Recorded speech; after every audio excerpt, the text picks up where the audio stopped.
Hi guys, technical difficulties. I will be right here.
Okay, I made it. The game's on the wrong screen. Can I change that here?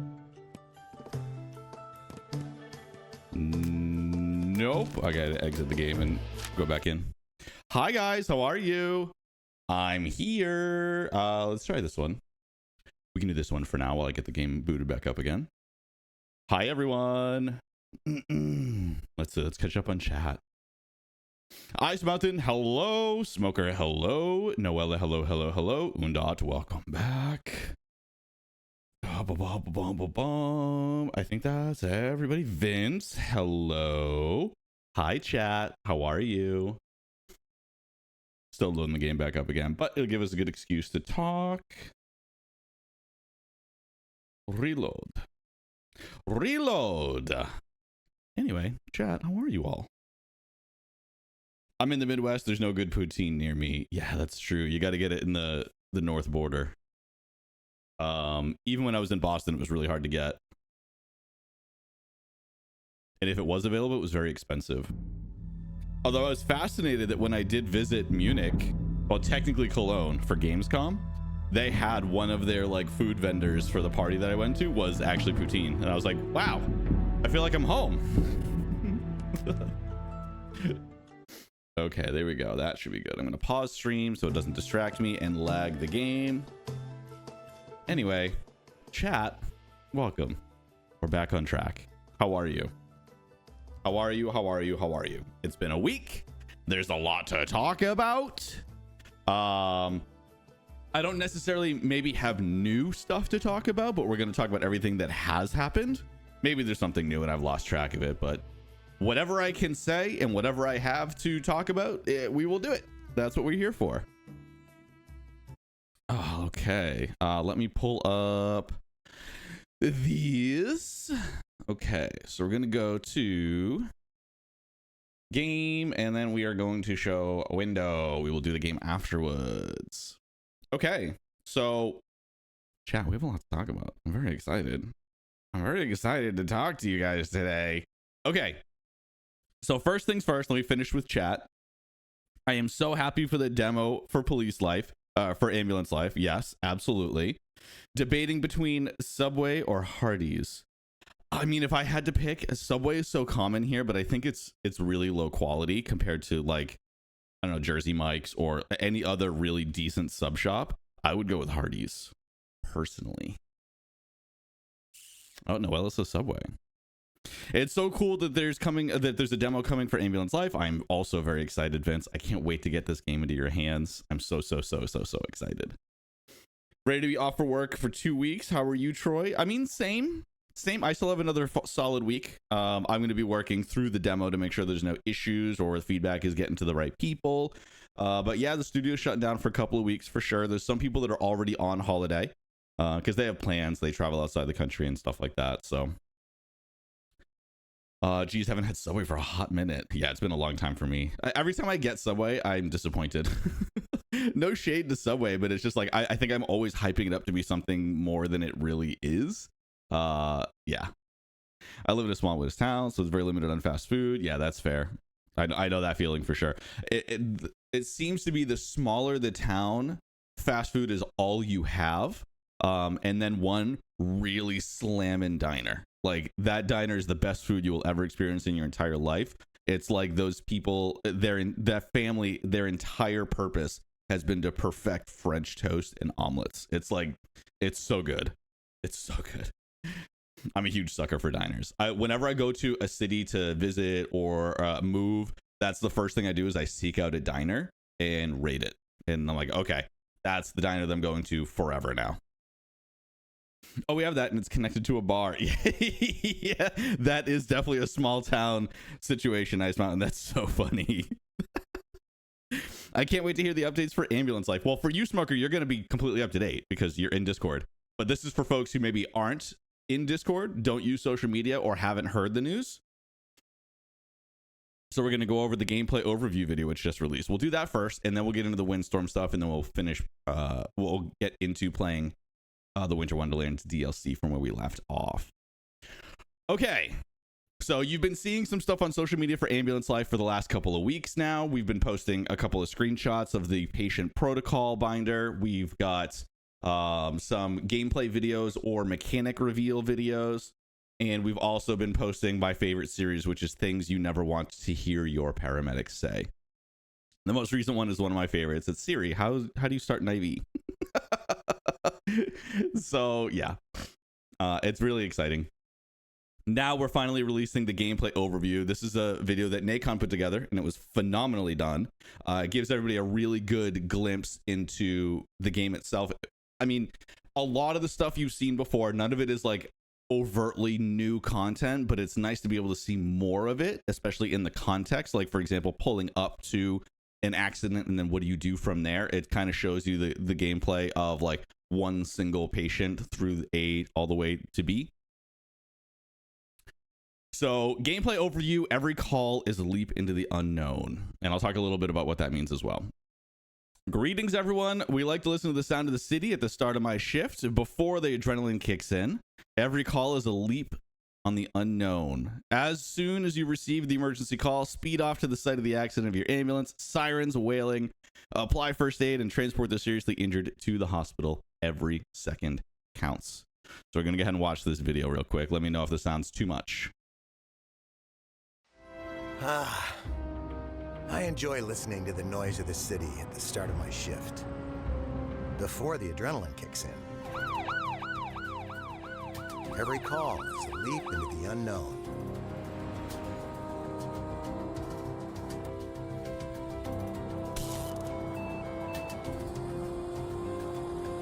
So, you arrived in San Pelicano a month ago. Huge and beautiful city, isn't it? Yes. For your first shift with emergency services, let me guide you with the first steps. Which shift duration have you chosen? The maximum. You have guts. I like that. Duty calls. Let's jump in the ambulance and head to the call-out site. You drive.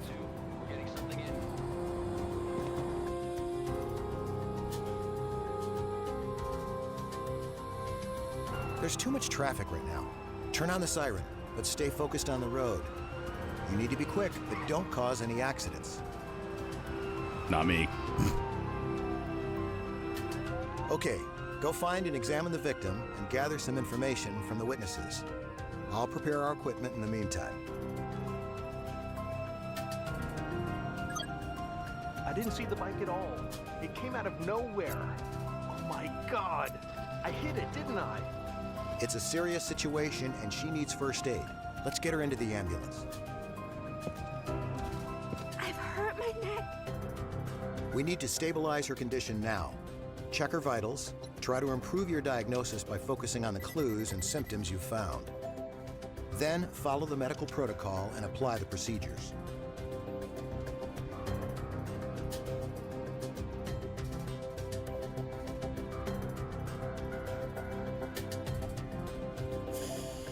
Don't panic. If you have any doubts, take a moment to consult the paramedic manual.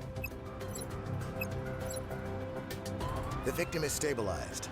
Let's transfer her to the nearest hospital as quickly as possible.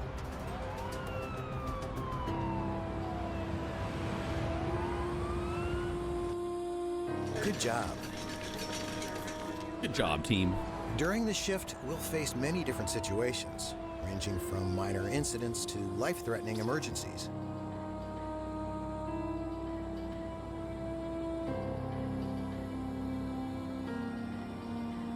After each shift, I'll give you a score based on your ability to provide first aid.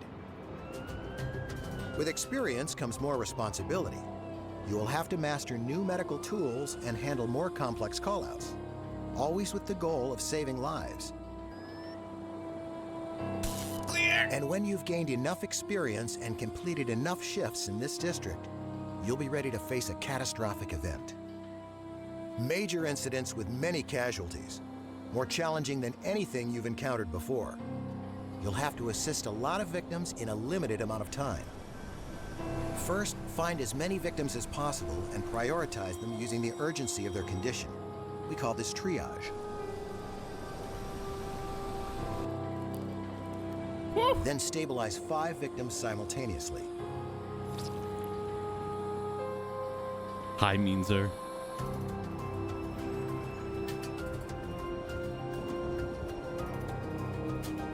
Finally, jump back into the ambulance and transfer the most fragile victim to the nearest hospital. You'll need to stay strong because you'll have to make tough decisions, and not everyone can be saved. If you manage to handle a catastrophic event, I will expand your scope of intervention to other districts in San Pelicano, facing new emergency situations and catastrophic events. We can work in 2 different ways. Classic mode, where I help you with diagnoses and caring for the victims, or simulation mode, where you'll work without any backup, like a pro. Your choice. Each shift comes with different challenges.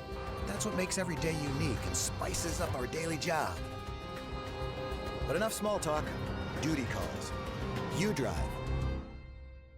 You drive, chat. So that's a unique feature of our ambulance game and paramedic game compared to maybe others that are on the market. Is something that we saw was there were first responder games that either did the treatment exceptionally well or the transport exceptionally well. But there were very few games that actually melded both into one single gameplay loop.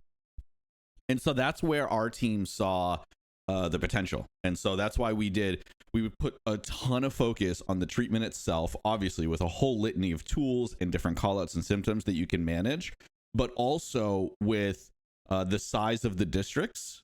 Similar, if you're very familiar with Police Simulator, it's the same idea where it's large sprawling districts that within that have specific neighborhoods that you can manage. In Ambulance Life, you pretty much have the entire district at your disposal when it's unlocked. And the transport itself is a major part of the game. You're doing almost everything as the player. So not only are you doing the vast majority of the treatments, unless you forgot something pivotal like a neck brace, and then you're graded on so many different things, as opposed to Police Simulator, where you get instant reply on if you, for example, were not supposed to do a frisk and search on somebody. You'll be notified right away that you lost conduct points as a result. In this game, you won't know until the end of your patient and then potentially the end of your shift to see all the patients in one single view. But you are graded on how quickly you get to the scene, how thorough you are in your anamnesis and overview of the patient, how accurate you are in your interim diagnosis selection, how accurate and efficient your treatment under that diagnosis is, and then how quickly and efficiently you can get the patient transported to the nearest hospital without incident.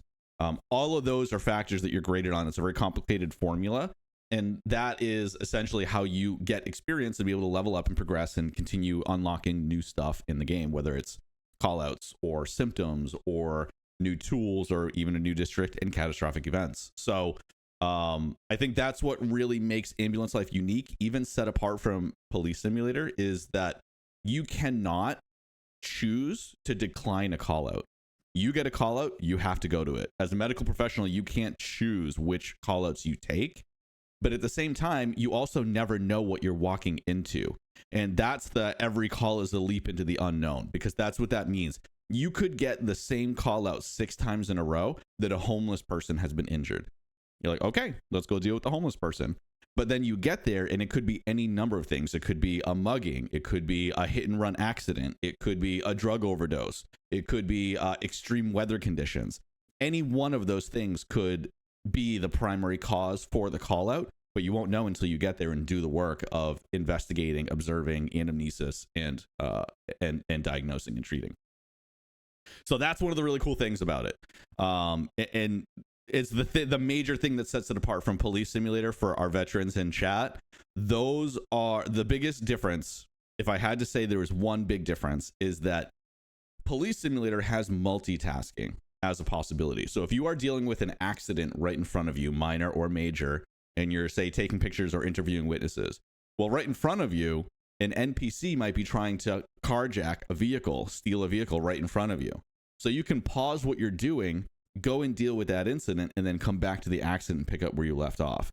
In Ambulance Life, that doesn't exist, because your job is to tunnel vision on your patient/patients.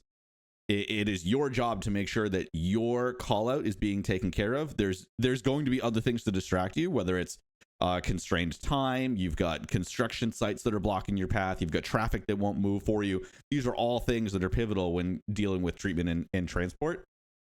But you don't have the ability of stopping what you're doing, doing something else, and coming back to it. You have to focus on the patient in your hand, because minutes matter in this game and in real life. At which time will the demo be released? That's a great question, Meanzer. So we don't have an official time yet. Typically, though, Nacon games usually go live around like 6 p.m. Central European time, which is about, 3 to 4 a.m. for me, that's more like 8 or 9, maybe about 9 o'clock a.m. But realistically, we don't know 100% for sure, but it is going to be later in the day for Europe and very early for North America. As soon as I have the time, we're going to let you know. And I'll change the Discord event as well to reflect the new time, but I'll also post it on socials just so everyone's aware. You're welcome, Meanzer. Do we get a working radio system like calling backup and whatsoever? So not necessarily. That would be very, very complicated to add in the amount of time that we had to build out the game. So realistically, you are getting a call out from dispatch. And again, you don't know what that call out's going to be, and you can't decline it to pick up another one. What you get is what you get. And then you deal with that. And then when you arrive to a scene that has maybe 3 different patients to choose from, you're picking which one you think is the most priority. So in my instance, I always pick what looks like to be the most complicated one, because I think that 1, I'm going to get more experience for taking good care of that patient. And 2, it's going to help me learn more about how to deal with specific symptoms, or maybe even combinations of symptoms I didn't have before. So, for example, if you go to, maybe there's an issue of smoke inhalation, and you go to a call and there's 3 people, 2 of them are breathing fine, but maybe they have like a small abrasion on their arm or a burn on their leg. But there's one guy who like is hyperventilating because he's not getting enough oxygen because he has bad smoke inhalation.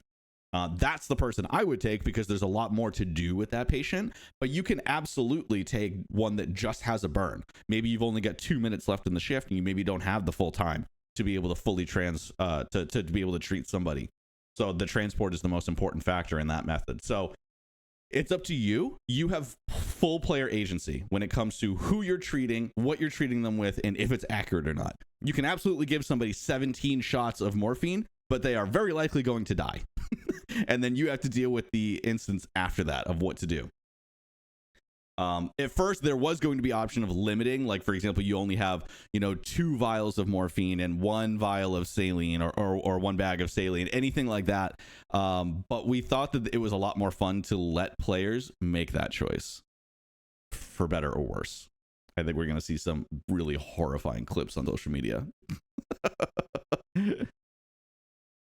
East Coast, you're 3 hours ahead of me, Smoker. So if it's 6 p.m. Central European time, you're looking at 6 hours before that. You're looking at noon. But again, that's not the official time. I'm just giving you a heads up as to what Nacon has done in the past. That's the trend that they usually do, which is pretty much the end of their day. They release it, and then they deal with everything in the morning. CST is the best time. That would be coming from somebody who has Mountain in their name. That I would expect nothing less, Ice Mountain. Vince, is Ambulance Life a story game or an endless game? So it's the same as Police Simulator. You are technically the story is you are building out the progression of your paramedic's career. You just arrived, you just got licensed, and you are basically a super duper rookie. And your growth is the progression system in the game, but there's no story in that regard. It is just like a constant repetitive shifts of games. That's it. The time in Netherlands, you tell me. Nacon is based in France. I think maybe, if anything, you're an hour behind France, or an hour ahead of France, right? Super duper rookie. Yeah, you are for sure a rookie. I mean, the things that you get on the very, like, not in the demo, but in the actual retail release, the stuff that you have to be able to treat is very, very limited. That also means that while you are progressing, before you 100% the game and unlock every tool, every symptom, every district, every vehicle, everything, you will get symptoms that you don't have the tools to treat. Even though you know that saline would be a solution for this, maybe you haven't unlocked saline yet. So you have to do the best that you can with what you have, and then transport once they are as stabilized as possible. You may not be able to 100% it, but you are graded on how quickly and efficient you do treat with what you have. Senior Manor, welcome in. No, you're good. We watched the gameplay overview trailer, and we're just talking a little bit about Ambulance Life. The stream's going to be a little bit longer than normal. We're going to talk about everything going on next with Windstorm, and then we'll hop into playing a little bit of Windstorm. You're welcome, Vince. My pleasure. France, Netherlands, and Germany have the same time zone. Good to know, Meanser. I didn't know if France was close enough, because I studied abroad in Hungary, which obviously is a little more Central Eastern Europe than those three. But I could travel by train to everywhere if I wanted to visit for the weekends. But France, I had limited time because I only had 4 days. So traveling by train didn't make as much sense. So we flew. So to me, France is a little further than most of Central Europe. But again, yeah, longer stream, buddy. Yeah, we are Western Europe for sure. For sure. Okay. So the game's release date is still within that window of early 2025. As soon as we have a date and a time, we will definitely let you guys know. But so far, there's nothing. So it's within the first several months of 2025. And once we actually nail that down and narrow it down to what it's going to be, we'll be screaming it from the rooftops. You can rest assured you will not be able to avoid what the release date is. But as far as the demo, it is coming out next Thursday. Time to be determined, as we've been talking about. But it'll give PC players a chance to actually get their hands on it. We do wish that we could release it on consoles as well, but the game was just ready faster on PC because the limitations or the stipulations for certification are just much lower on PC. Valve's been doing it for decades. So when it comes down to people on consoles who want to be able to check the game out hands-on, your best bet is definitely going to be checking out streams. There's going to be tons of people playing it. I will be playing it multiple times over the, at least 2 weeks. I'll be playing it both Fridays and probably a couple of days around that too. And then Thursday when it comes out. So at the very least, I'll be playing it 3 times on stream, perhaps even more. I might even do like a hands-on stream inside Discord instead of on Twitch, or maybe multicast it to both. Not really sure yet. Elder Blue, welcome back in. Hello. Will it come out near New Year's or after that? Oh, we have no idea, Smoker. So the window is early 2025. You have as much information as we do. If you have no idea, we have no idea. Early 2025. That's all we got. So, yeah, I think that's everything for Ambulance Life, yeah? We can switch gears to Windstorm, which is what a lot of people are here for. So, Windstorm, The Legend of Kimori, we have decided to start a Kickstarter. This is actually really exciting for us because it's the first time that we've really done something like this. And there's a lot senior moment. Yes, indeed. There's a lot of questions surrounding why Kickstarter, and I'll try to alleviate that as best I can. But realistically, when it comes down to it, when we first announced the game in May, June, we originally planned on going into early access around October time, but we realized very quickly the potential that this game has. This is unlike any game we've ever built before. Ambulance Life at least has some resemblance to Police Simulator Patrol Officers, and we've done 2 previous Windstorm games before, but this is leaps and bounds above anything that we've tried to do before. This is like one of the highest fidelity horse games that's been built, and that's kind of the ambition that we've been building at for over 10 years at this point. I mean, the original Windstorm game came out almost 7 years ago, and that was a direct tie-in to the first movie. And so we were limited in the scope because we had to follow what the IP was doing. And in this instance, we've worked really closely with the IP holder to come up with a new, unique story that is still set in the same universe as Ostwind. And I think it's really cool. I think it's really, really, really, really cool because there's very few games that take place in Mongolia alone, let alone 13th century Mongolia. I think it's a really fascinating time after the rise of the tremendously powerful Mongolian Empire. This was a moment of relative peace in the country. And I think that it's a really amazing time to be able to explore, and being able to tie it back to the Ostwind games is going to be really exciting. We have lots of really cool ideas on how that's going to happen.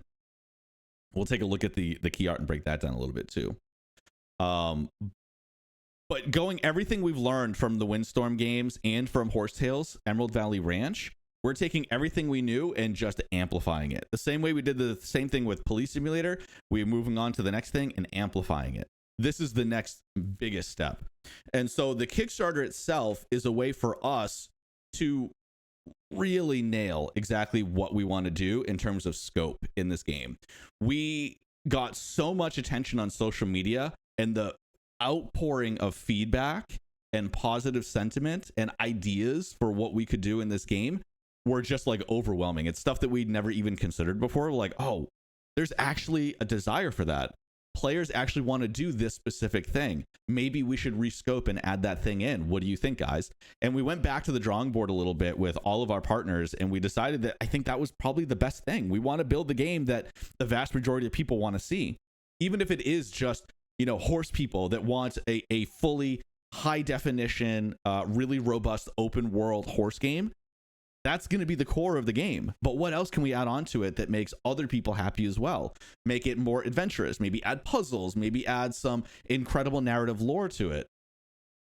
So I think it's really cool, and I think it's really exciting, and I think that this Kickstarter is going to be so tremendously powerful for what this game can become. And we're really excited about it. I mean, I'm obviously hyping it up, but I'm super excited. Like, I can't even stress to you how happy I am that this game is becoming what it is.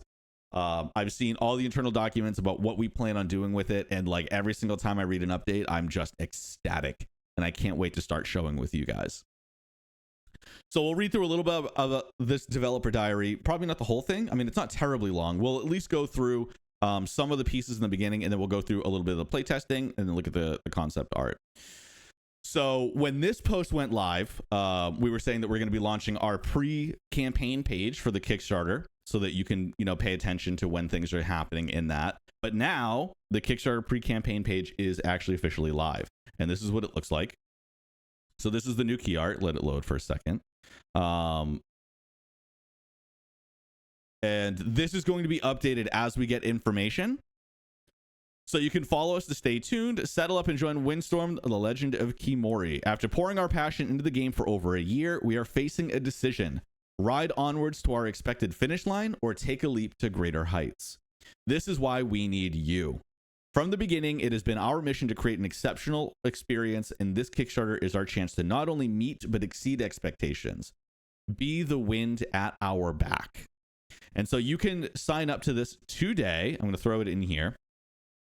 All you have to do is make a free Kickstarter account if you don't have one already, and you can be notified. I'm logged in as incognito, which is why it doesn't show notify on here. But we already have 226 people who are interested in being notified when the actual Kickstarter goes live.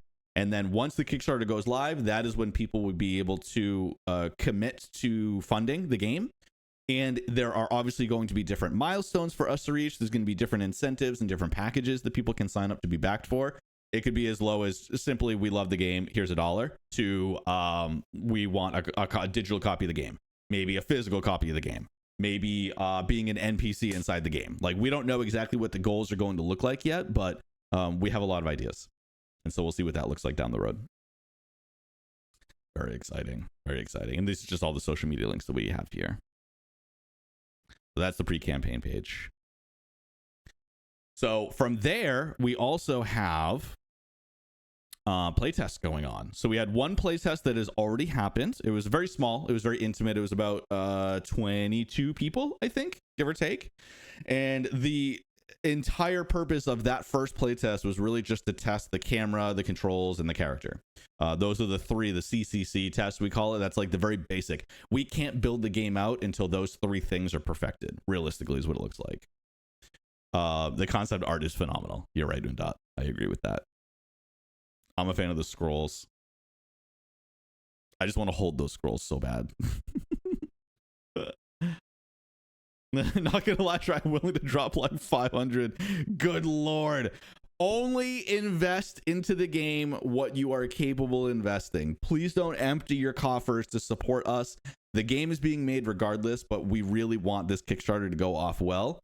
We're really excited to be able to share that with you guys. It's a huge pillar of the collaborative development aspect of community that we want to do. We want to build this game alongside you. And yes, early access is allowing that already, but this allows people who really care about the game and really are passionate about the project to have even more of a say in the game, and then get some extras, get some extra bonuses. Maybe we're giving away hats, or maybe, scrolls with invites on it. Who knows?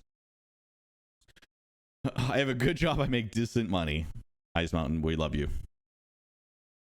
When did you start developing Ambulance Life? 2 years ago. I only joined the company about a year ago. So I already joined when the game was kind of already pretty deep in development. I'll do the same thing when Ambulance Life comes out. Well, the good news with the Ambulance Life is it's going to be one single fee. You just buy the game. There's not going to be any confusing situations. This animation was so good. Everybody can thank Undot for bringing this animation to life. The animators did a phenomenal job with this one. Oh, big stretch. Ah, yeah, me too, buddy. Me too. And then Undot brought it to life. Show the baby horse. I will show the baby horse. I will absolutely show the baby horse. All right, let's see.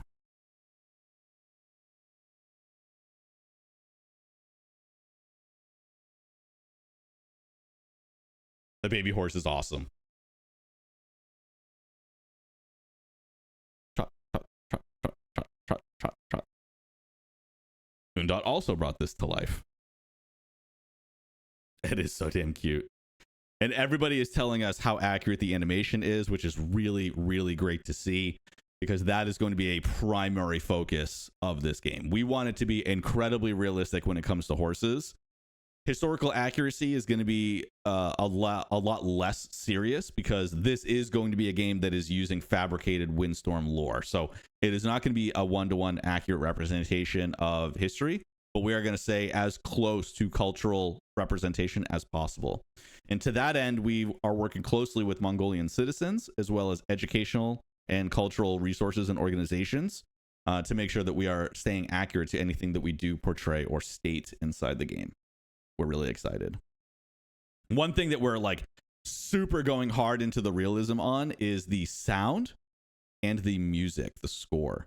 For when it comes down to the horses, every single sound you're going to hear inside the Legend of Kimori has been recorded specifically for this game.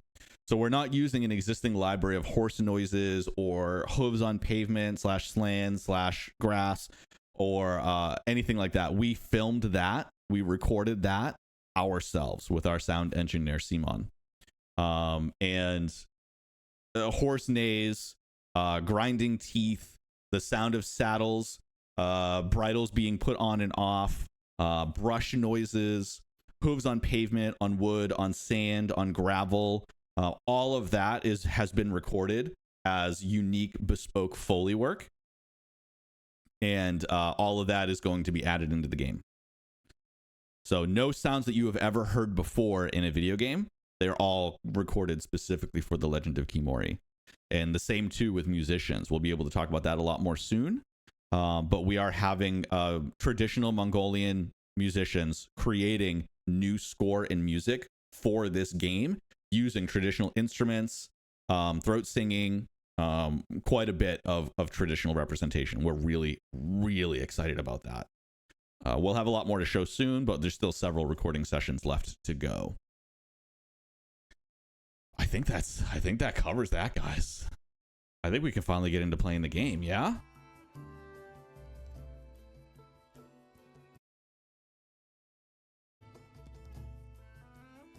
Okay, how is the volume? Before I switch to the game, how does the volume sound? The proud trotting with floppy ears, and yeah, it was a really good one. And animators nailed it. Sounds perfect. Okay, then we're gonna hop right in. You ready, chat? I mean, this is gonna be pretty chill. We're just gonna talk while we play. Continue. We finished the Chris marked, I think, because we had to deliver the tree, and now the tree was up. It'll be the best birthday gift if it comes out early March. Good to know, Ice Mountain. I'll let the team know.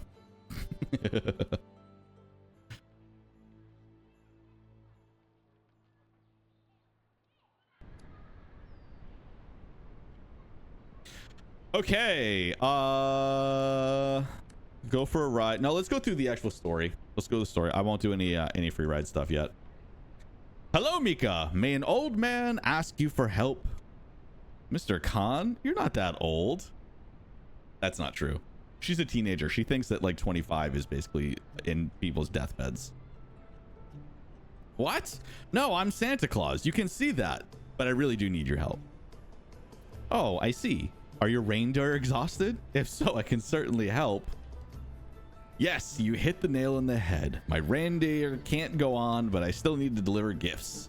Can you help? Of course. Not everyone can say they've helped Santa Claus before.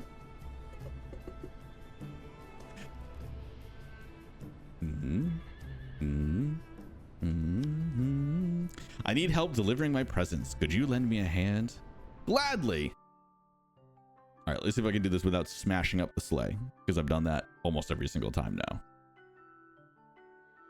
I always forget how gorgeous this game is. It's so pretty.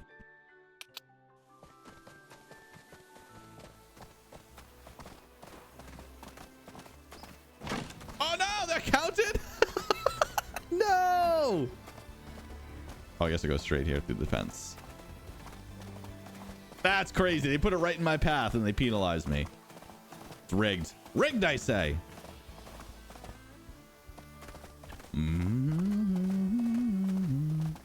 Where did you get all the information about injuries, medications, etc. from real paramedics? Yeah, so one of the cool things is 2 of the developers on the team when Ambulance Life started were actually former paramedics themselves.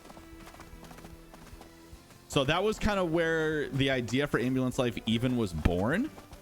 Was we already had Police Simulator and we had that idea of what a shift looked like and how districts were built out and all that stuff. But we had expertise about the medical profession already on the team. So it seemed like a natural escalation to go from passive police work, like community policing, into like real first responder emergencies. And so from there, our team did a tremendous amount of work, like so much work into realistic injuries and combinations of symptoms and all that stuff, that people like got sick. People had to like take breaks because some of the work on burns and lacerations and arterial wounds was so accurate and so detailed that they were just like they got sick, or they had to grow really powerfully strong stomachs as a result. Really glad I did not have to research those. Yeah, Undot would have been one of them.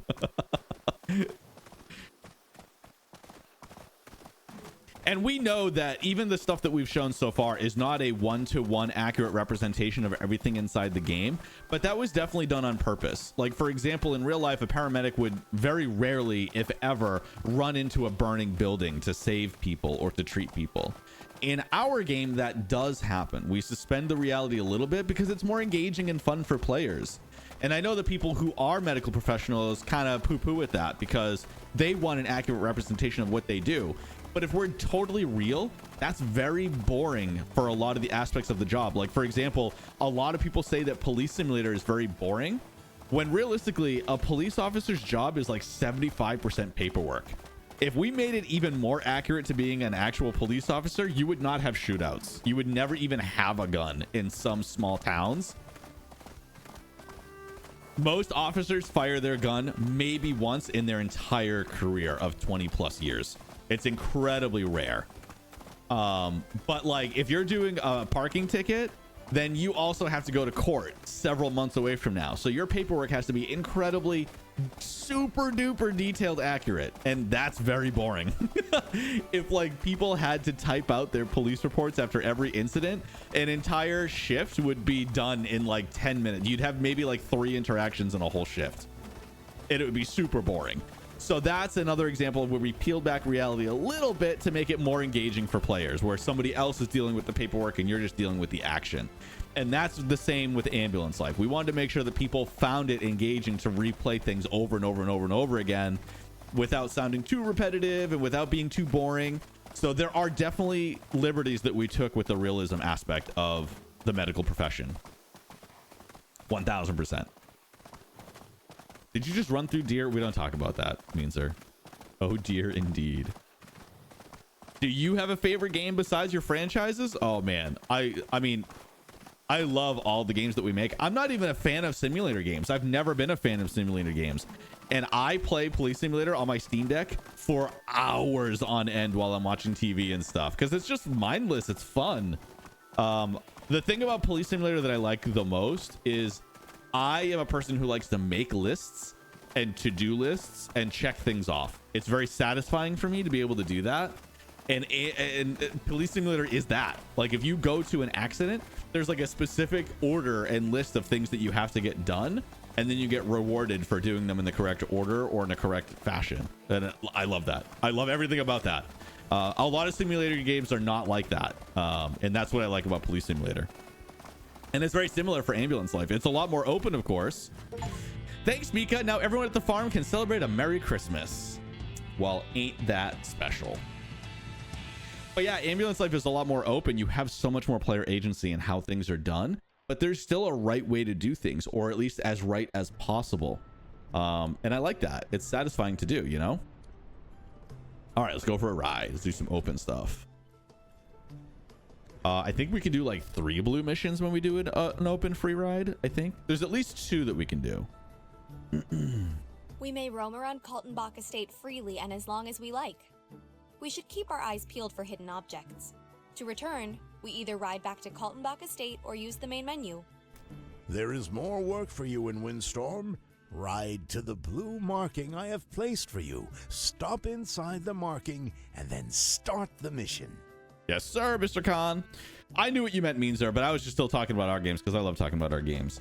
My Steam library is approximately 824 games, give or take. I think with all DLC, if DLC is included like as a separate title, it's over 800. And I don't know if you've been in our Discord before, but I posted a picture of like what my game wall looks like. All right, we're gonna explore until we see some blue markers. Oh, there's one. Wait, that's where we came from. Is there something to do back home? I thought that blue circle where we started was us. Hold on, chat. Let's go take a peek. And this is just ending it. Is this ending it?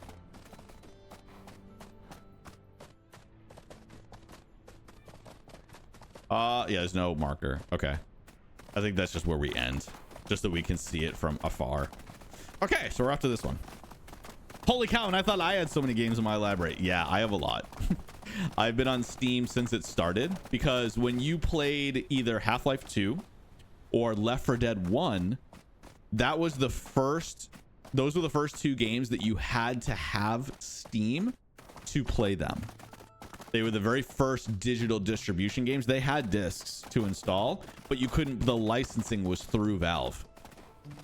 So you had to download Steam and activate the game through Steam in order to actually play them online. So I've been there since the beginning. I am an old man.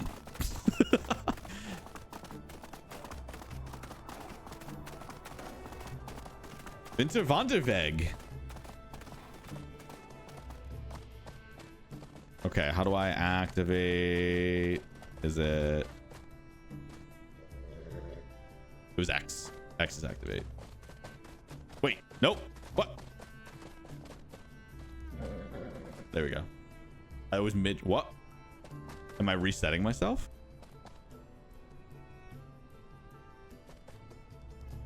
I forget what the button is, chat. Let me look in the menu.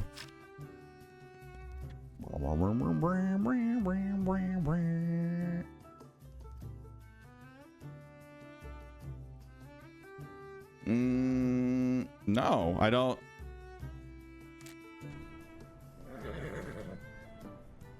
X is just resetting me. Is that just reset player? I'm so confused. X is 9. 9 is jump. Oh, so it's not jumping. It's like bugging out. It thinks that I'm like trying to jump, but I'm standing still.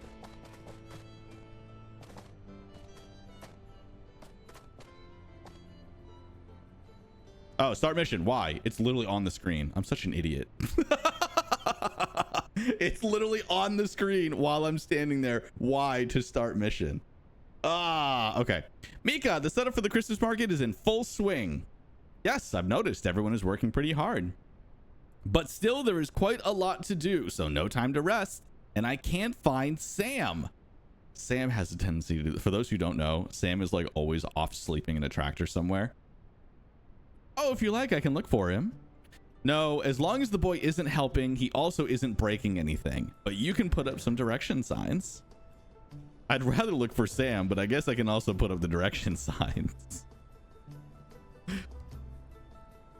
Ignored Steam for years out of principle, but there was no way out. Now I couldn't do without it. Yeah, I do the same thing sometimes. I will refuse to play something. So a good example of that is, in chat, do not persecute me. Hear me out. We listen, but we don't judge. Right, chat? Right, chat? We listen, but we don't judge. I have never played a Pokemon game. Debatable. I should have waited till you said that before I said anything. I've never played a Pokemon game. And part of the reason for that is because I have a tendency to get into trends really late when it comes to popularity, because when it comes to games, I've been burned too many times to jump into a game early. I don't usually pre-order games anymore. And this is coming from somebody who used to work at GameStop. Like, pre-orders were our livelihood. But I've been burned so many times with games that I wait until something is really done. Like, I usually don't buy the first iteration of a console. I wait until the second iteration because they've got all the bugs worked out. You know what I mean? But with Pokemon, it took the world by storm so quickly that I actively refused to join it because it was so popular.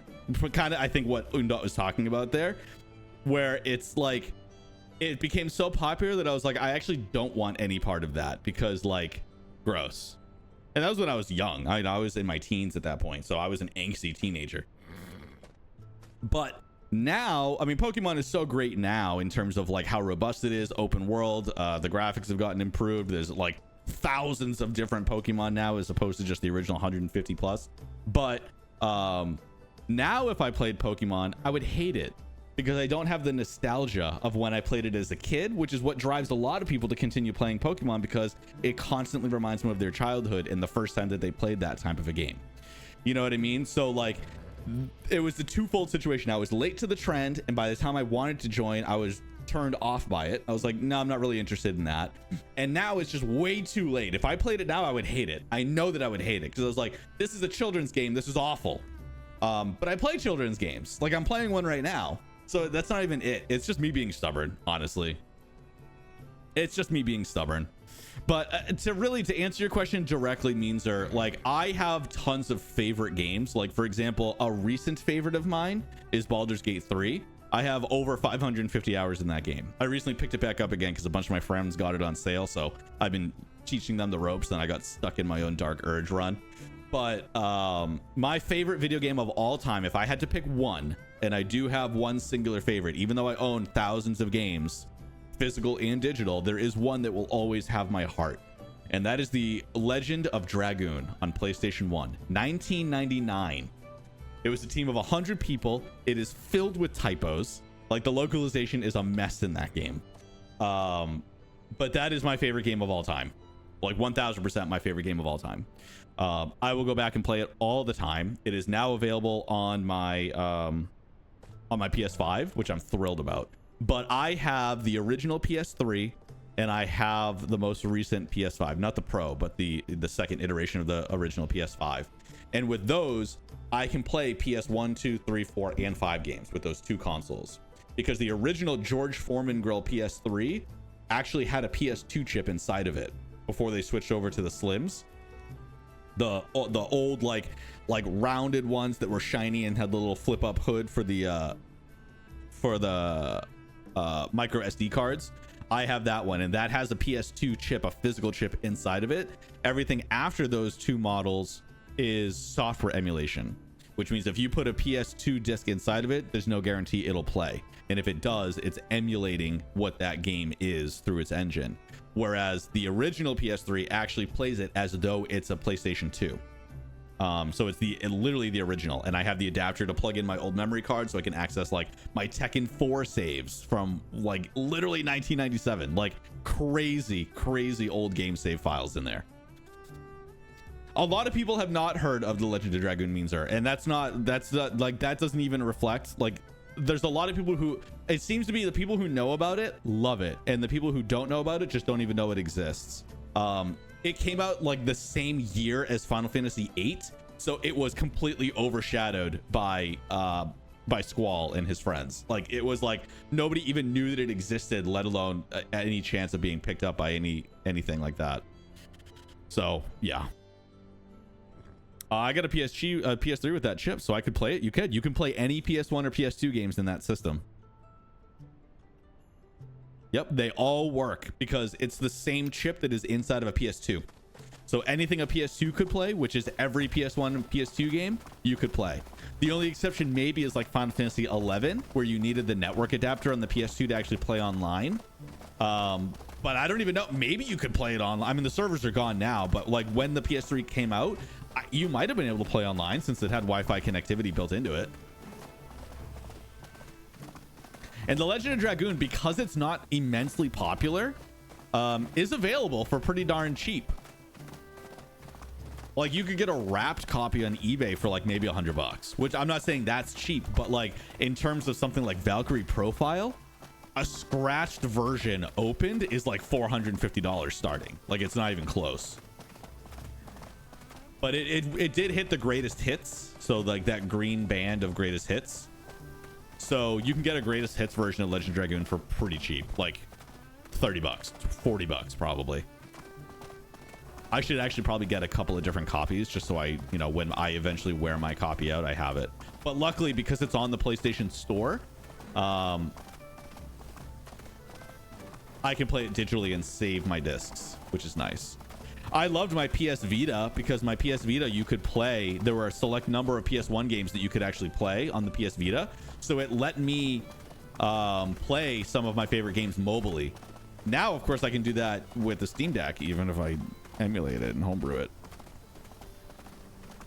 $100 will not check it out. Yeah, you can get tons of copies. And if I can get a copy cheap, Boondot, I'll send it to you. I don't care. Because I got stores here in LA where, you know, they sell aftermarket games and they're pretty cheap if it's not very popular. Very good. Now the visitors should be able to find the Christmas market easily. I just hit markers. Like I didn't actually place any signs, but for the sake of the game, I did. Okay, so that one's done. So I think that means that there was a mission at the very beginning. There is more work for you in Windstorm. Ride to the blue marking I have placed for you. Stop inside the marking and then start the mission. What's the button to start the mission, Haircon? That one down there? Yeah, it is way down there.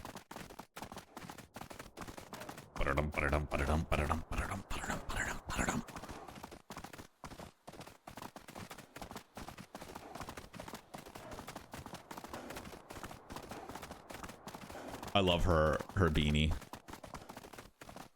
Oh, there's 2 missions over here. Is there any others?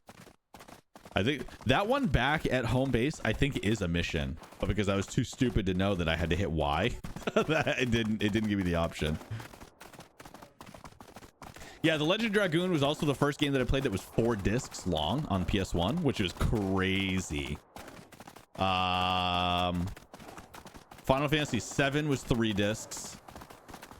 8 was 3 discs. 9 was 3 discs.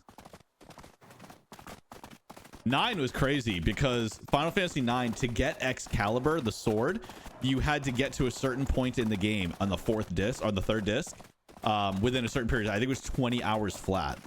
And the only way to do that was to skip cutscenes and cinematics. So you had to pop the lid of the PlayStation 1 so that the cinematic wouldn't play because there's no way to skip them.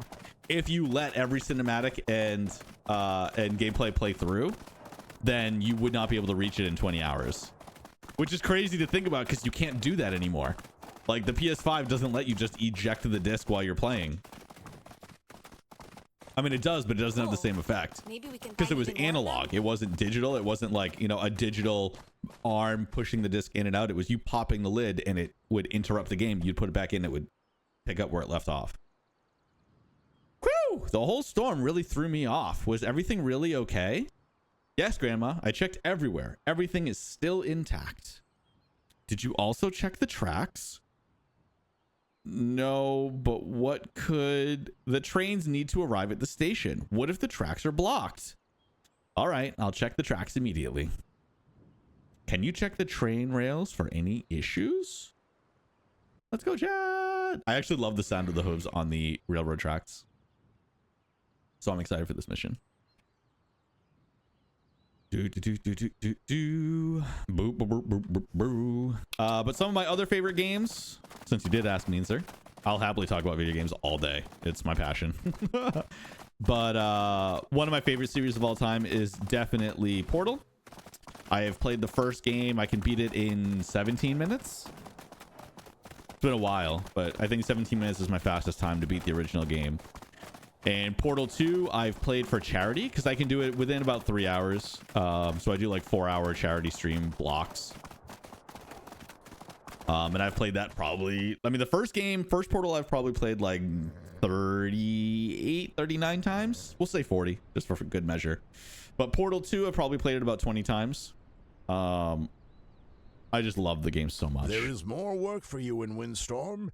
Ride to the blue marking I have placed for you. Stop inside the marking and then start the mission. Yes, sir.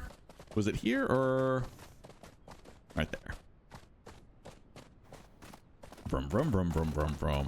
Clippity clop, clippity clop, clippity clop.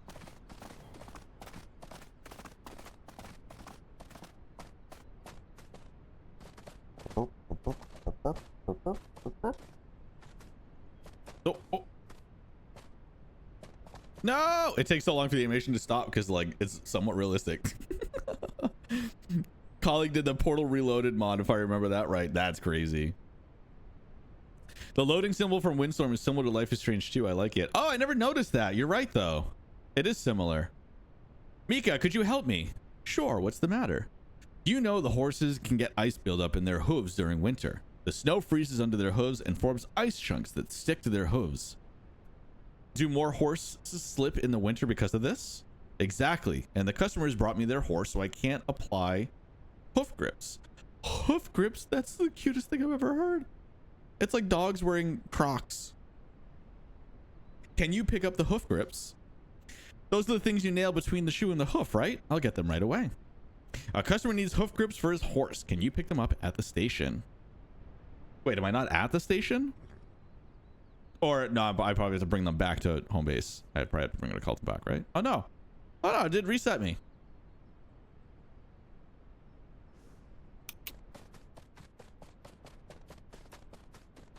Okay, let's go.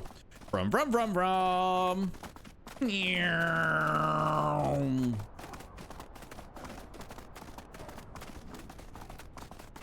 All right.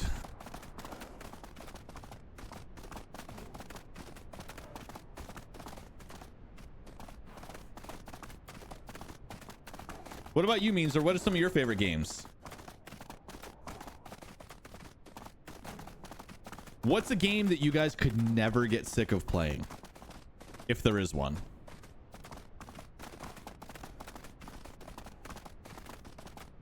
Ambulance Life is the newest Unreal Engine. It's Unreal Engine 5, right? That's correct. 5.4? Moondot, do you know exactly which version? But yes, it is Unreal 5. Some of the biggest differences between Unreal 4 and Unreal 5 were weather changes, lighting changes, and the ability to build out cities is much more robust in Unreal 5. Moondot might be able to speak a little more to that. I can't stop playing Police Simulator. Yeah, true. True. I'm right there with you, buddy. I don't even like simulator games. Like I said, like they've never been a favorite genre of mine. I've always preferred like action adventure or puzzle games or platformers. But yeah, I love PSBO. The Last of Us, RDR2, Uncharted, Life is Strange, Far Cry, and hopefully soon Ambulance Life. Well, thank you. Oh gosh. Oh geez. Yeah, The Last of Us is a cinematic masterpiece without question. I wasn't as big of a fan as the second one. I played the second one and I'm glad that I did. But the first one is just always going to have a special place in my heart. It was just perfect from start to end. You know what also was perfect? Like nothing I would change about it is the 2018 God of War, the one that was on PS4. Holy hell, that game is a masterpiece. It has exactly enough of every element that it's not too much and it's not enough. It's always just so well done. Like the amount of bosses and how difficult they are, that was perfect. That was like flawless difficulty. The amount of experience you need to level up, that was flawless. The story itself wasn't too short, wasn't too long. It had just the right amount of turns and twists. Like, yeah. Uncharted, all four, The Last of Us, indeed. Probably 5.4, maybe 5.3, but 5.5 is too new for release. Yeah, that makes sense. We don't want to throw anything on that. There is more work for you in Windstorm. Ride to the blue marking I have placed for you. Stop inside the marking and then start the mission. I think this is the one that's all the way back at Kaltenbach. I think. Oh, wait. No, there's several. Oh, there's lots of them. Okay. None that direction. So 1, 2. Oh, there's one over here too. Oh, there's lots of them, chat. Let's go do this one because this one's like off by itself. And I don't see any others in that direction either. But the trees could be blocking them. Because it is, we had a player complain about this on Steam, or maybe it was Discord. I think it was Discord. That the blue on blue is kind of hard to see it sometimes, which makes sense. It should be like red or maybe yellow so you can see it from afar. But the voice acting is already done, so Harry Khan says blue, so it's got to be blue because we don't have access to that voice actor anymore. So that's why there's no voiceover in the Winter Wonderland DLC, is because those voice actors are no longer around. They're no longer available or acting or available to do the voiceover, so we couldn't re-engage them for their characters in this game. That's why I'm voice acting Mika. Oh man, I gotta go the long way. Oh boy. Okay. Wait, I'm locked in. No, that was a total waste. Fox. What does the fox say?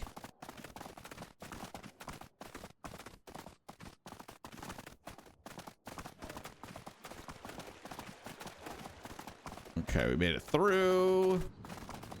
Hello from the other side. Damn, wait, where was this? Did I lose track of it? I think it's over here. It's just behind the trees that I can't see it because it was completely alone by itself. Maybe? Possibly? Game, please. I'm so lost. Help! Help! Is that the one? It must be that one. This is great. I took like the longest possible route just to get to this one mission. I regret everything, chat. Okay, I'm gonna cross as soon as I can. It's probably not to the bottom of this little incline here. Oh, I might have been able to do it there. I found a snowman! Oh, here we go. We'll cross using the little bridge that we have. The second game broke every passionate gamer's heart. Yeah. So I like what they tried to do. I mean, without talking about spoilers, I like what The Last of Us 2 tried to do, where it tried to give you empathy for every possible side. Because I mean, really, when you think about it, the moral of The Last of Us is nobody is a good person. Everybody is problematic in some way, whether it's significant or small. Joel's not a good person. Ellie's not a good person. They all try their best, but they're not good people. I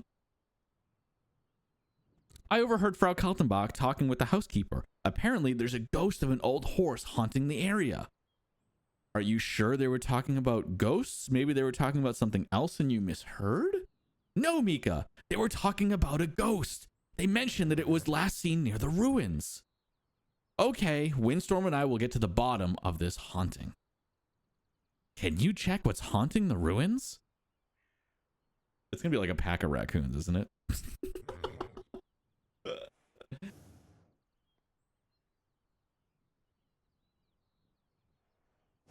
Yeah, so for The Last of Us 2, I think that's really what it comes down to is like, I appreciate what they tried to do. I just was not a fan. I really hated the person that they're making you play as. I'm not going to spoil anything. Her name starts with an A, but I really disliked that character so much that it completely soured the experience for me. Because without spoiling anything, what people may not know about The Last of Us if they've never played it is the second game, you play as your main protagonist and you get to like what 3 days later is inside the game. So all these events that are happening in the game are taking place over the course of about 3 or 4 days. And then you get to a climactic scene. It's about to end. And then it rewinds 3 or 4 days. And you play the other perspective during that time. And sometimes the scenes will overlap because like those two people were in the same place at the same time. Sometimes it's their own separate story that leads you to know why they're doing what they're doing. And it tried to give you empathy for all sides so that you could make informed decisions to yourself about who you think the good people are and whose side you would take. Like trying to make you maybe see the other perspective and maybe switch sides and be like, yeah, you know what? I kind of understand why they did the thing that they did. I don't see, what am I supposed to be seeing here? Like this is a very small region and it's very open. So like, what am I looking for? And it said the ruins. We're not anywhere near the ruins here. Oh, I guess these are ruins.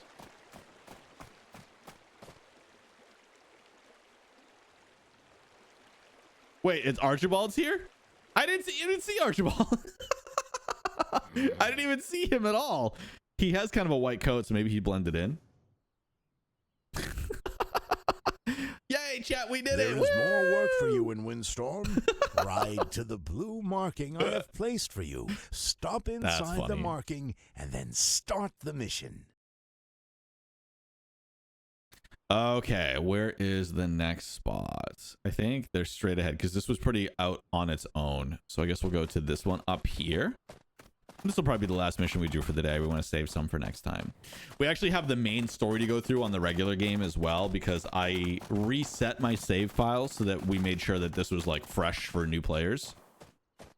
So like the original game without DLC is we got to go through that whole thing again. I've reset that campaign like 6 times on stream, so we'll go through it again.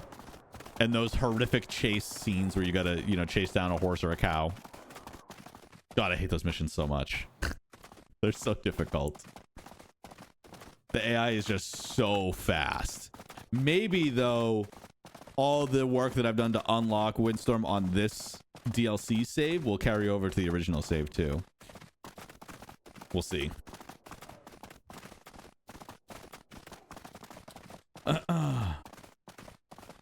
My phone died, so I can't VPN to check. Yeah, that's fair. I'm pretty sure 5.4 was the last thing that I saw. Maybe that's for other projects. Tricky question. If you're getting forced to delete one game from your franchise, violates guidelines or whatsoever, it doesn't matter. Which game would you delete or unpublish? Man, that's a brutal question. I'm not even going to answer that because, like, how could I possibly pick one? They're all my favorites. That's like asking me to pick a favorite child. It's always the eldest, by the way.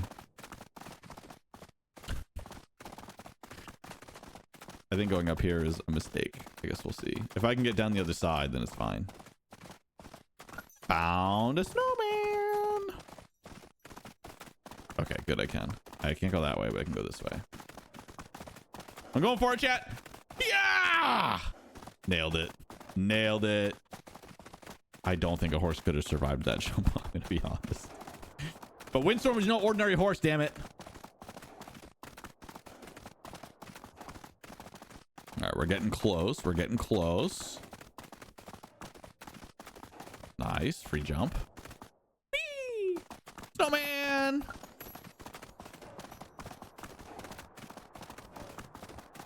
Can I make it? No, he's gonna run out of stamina before I get there. Watching closely. Watching. Yeah, no jumps. There's no jumps to go through. Interested in recording a voiceovers for Alps, asking people to die in all kinds of very specific fashions. Yeah, that must have been wild. I would love to be a fly on the wall for that. As a voice actor myself, I would love to be able to see actors doing those death noises and groans and screaming that they need help. My lungs hurt. I can't breathe. Thank goodness it's done in a studio and not like in the open, because 911 would have been called immediately. Like immediately 911 would have been interacted with. I've seen you on the snowball course that Sam has built. Yeah, that was really fun. Yeah, it looked like it, but it could also be good training. Yeah, you're right. I need quite a lot of balance and coordination to get through the course and hit the targets. Exactly. So I've built you a course that's a little bit more challenging. Oh boy, am I going to regret this? Oh, nice. I'll try it out right away. Throwing snowballs while riding isn't easy, but it's good practice. You and Windstorm need to coordinate and balance well to finish this course. All right, before I hit that, I'm going to catch up on chat. Imagine the muscles of your lungs fail and you're exhaling your last breath. Seeing your voice actor being like, what? That's crazy. Yeah, that's really cool. You got a point. It's like Arthur said in RDR2, revenge is a fool's game. Yeah. I mean, I think that's really what it comes down to, is like, that's what it teaches you really, is that like it's you need to move on. You need to find a path forward no matter what. Because in the end, you're just eating yourself away. Hi, Ketchup Soup. Soup A. Was it all? That's a new name. You were Ketchup Soup before. Now you're Ketchup Soup A. What happened? Anyway, welcome back. It says your first time chatter. That's how I also know that it's a brand new name. I understand why people don't like to switch between Ellie and Abby, but I kind of liked it. The reason why is simple. Ellie said, I'm the reason why there's no cure. I'm the one that you want, or something. At that point, we never knew why Abby... yeah. But that was the perfect point to show why Abby killed him. What, you were on Ketchup Soup, though. What do you mean? Ketchup Soup was your name. Oh, no, it wasn't. It was Skibbity Meow Meow. Now I remember. Now I remember. Troy understands now. Yeah, Skibbity Meow Meow. Yag. Yag. Okay. Oh god, I don't remember. Is it left trigger? No, not left trigger. I don't remember what it is, chat.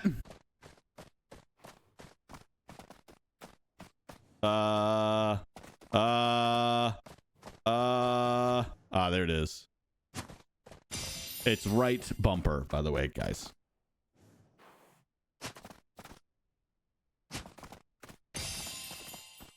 Did I get this one? Yeet! Hey, that was actually pretty close.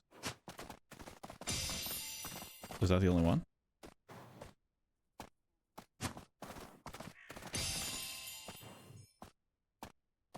Yeet! What? That didn't land anywhere near where it said it was going to. That's crazy. I got robbed. Yeah. Oh, am I missing one? Or, oh no, it's not here yet. Yeah. This is actually really fun. I love this. Yeah, that does not line up. That's not accurate at all. Yeah.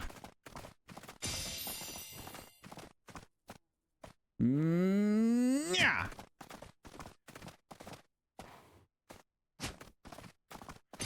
Nailed it. Not enough. Yeah, for sure. I knew that wasn't going to reach. Oh, too far. Last chance. Nailed it. First try. Not even close. Not even close. I'm too far.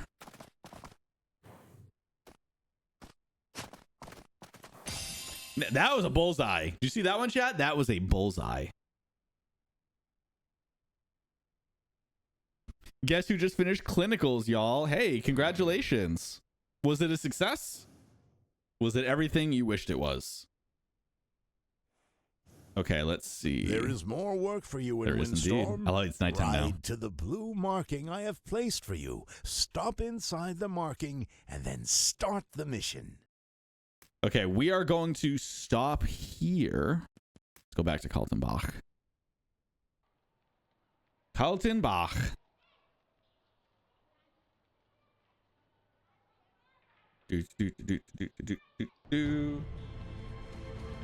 Windstorm has reached level 6. Let's go. Let's do. I don't need sharper turns. Let's do stamina. Stamina. Yes. Okay. Chat. Thank you very much for hanging out today. I think that's gonna be it. Okay. Lots of calls to action. I need you guys to do stuff, okay? I need you to wish list Ambulance Life, a paramedic simulator on Steam or your favorite console. I need you to wish list Windstorm, the Legend of Kimori on Steam. I need you to go make a Kickstarter account and go be notified on our Legend of Kimori Kickstarter page, which I will post. Haha. And then I also need you to stay cute and join me on Thursday. When the Ambulance Live demo goes live, we will be playing it live right here. It is 7 a.m. Pacific, and it is 4 or 6 p.m. We don't know yet. Whenever it goes live is when I will be live. But the demo is going to be available. Download it, play the heck out of it. Tell us what you think. Please join the Discord. You can hop into our Discord right here. Oh, it just posted it. Because Discord said, because Undot said Discord. All right. It's been a while since we were cute here at Senior Manor. That's not true. That's a bold-faced lie. Y'all are cute. I will see you on Thursday, you guys. As soon as I know the time, I will be posting it all over Discord. So make sure you join Discord, be part of the conversation. Everything gets posted there first and then to socials later. And like, subscribe, go drink. Hydrate or dehydrate, chat. I love you all. I will see you on Thursday.